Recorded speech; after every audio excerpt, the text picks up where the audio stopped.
Every shift begins the same. A badge pinned on, a promise made, and a quiet hope to make it home. But for some, the call never ends. Tonight, we remember the men and women who answered that final call, who stood the line between order and chaos and gave everything they had for people they may have never even met. They didn't make it home, but they will never be forgotten. This is End of Watch.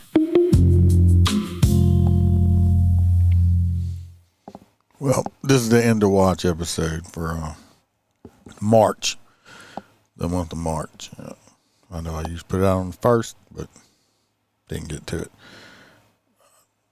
So there's not as many this month, thank God, but we're going to jump into it, read their names, and give them the honor and respect that they deserve. We got March 1st. We had Master Trooper Stephen J. Perry from North Carolina Highway Patrol. End of watch was March the 1st. Master Trooper Stephen J. Perry was killed when his patrol vehicle was struck head-on by a wrong-way driver near the Swift Avenue exit at approximately 3 a.m. The wrong-way driver was also killed in the crash. Trooper Perry had served with the North Carolina Highway Patrol for nearly 7 years. His survivors include his 9-month-old daughter. He was 30 years old.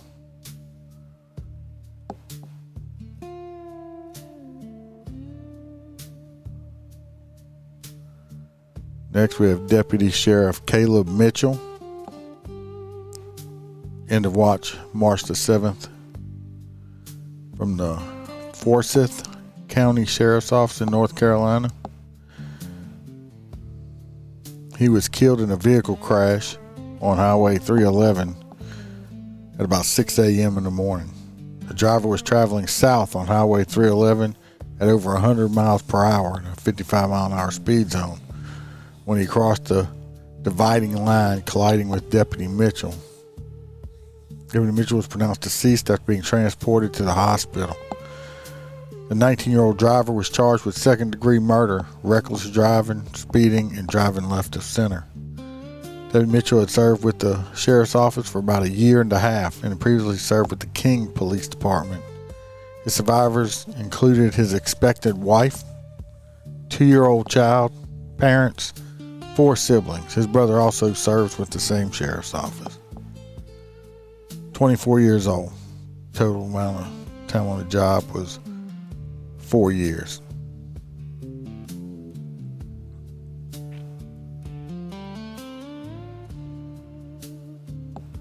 Next we have Corporal Timothy J. O'Connor Jr., Pennsylvania State Police.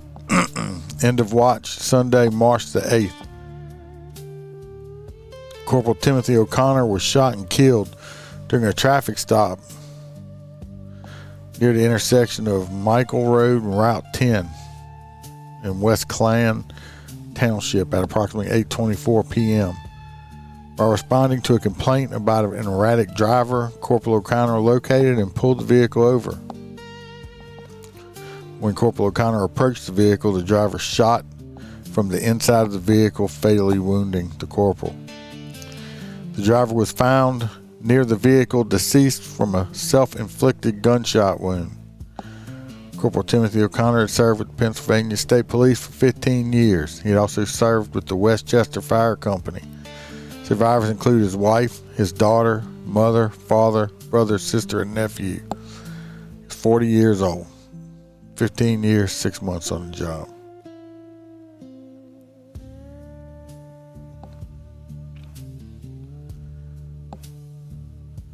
Next we have Deputy Sheriff Stephen Bruner from the Calhoun County Sheriff's Office in Florida. End of watch was March 21st.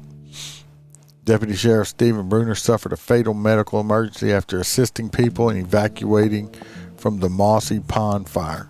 The fire had ravaged over 500 acres, evacuating over 100 people, destroying 15 homes and 7 outbuildings, leaving at least 43 people displaced.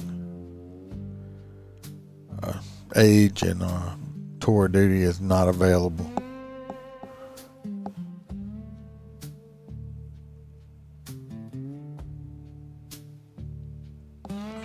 And I'm happy to say, well, I'm not happy, but that's it for the month of March.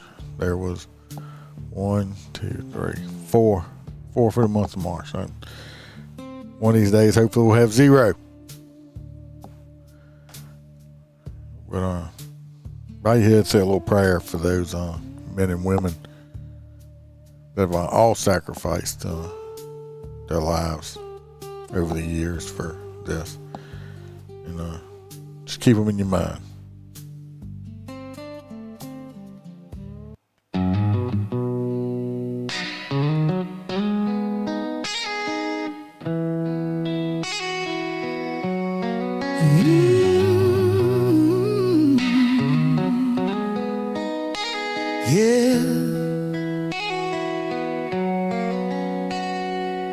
The squad room lights hum soft and low. Coffee strong and the room's half awake. Boots on tile and quiet voices. Another shift about to take. Sergeant reads the calls for the night. Same street, same trouble out there. But something feels a little different. There's silence hanging in the air. A badge draped in black on the wall tonight, and a name nobody's ready to say. There's an empty chair at roll call, where a good cop used to sit. A coffee cup that won't be filled, and a joke we'll never hear again with it. He walked the line for all of us, through the danger and the fear. Now the squad stands quiet and broken, staring at that empty chair. His cruiser's parked out in the lot, still dusty from the road. A child's drawing taped inside, and a Bible in the console. He answered one more call for help, like he always used to do. But evil met him in the darkness before the night was through. Now the sirens cry like a wounded song as the motor units lead him home. There's an empty chair at roll call, where a hero used to be. A folded flag beside his badge, and a family on bended knee.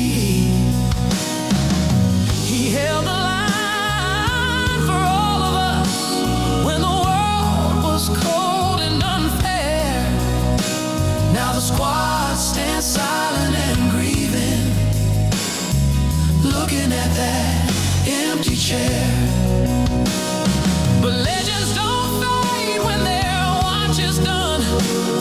Their courage still rides these streets, and every rookie pinning on a badge, and every heartbeat beneath these beats. When the radio calls and the night gets long, and fear creeps through the air, we remember the one who gave it all, and the chair that's waiting there.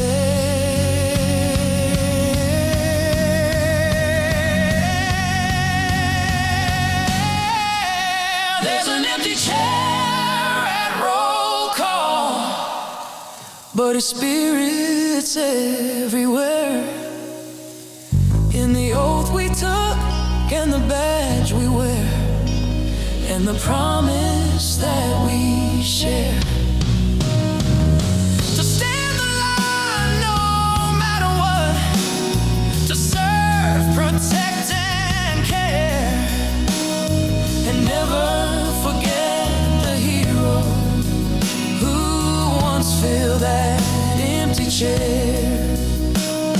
And somewhere beyond those sirens tonight, where the brave and the fallen meet,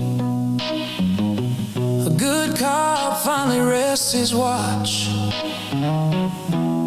on heaven's quiet beat.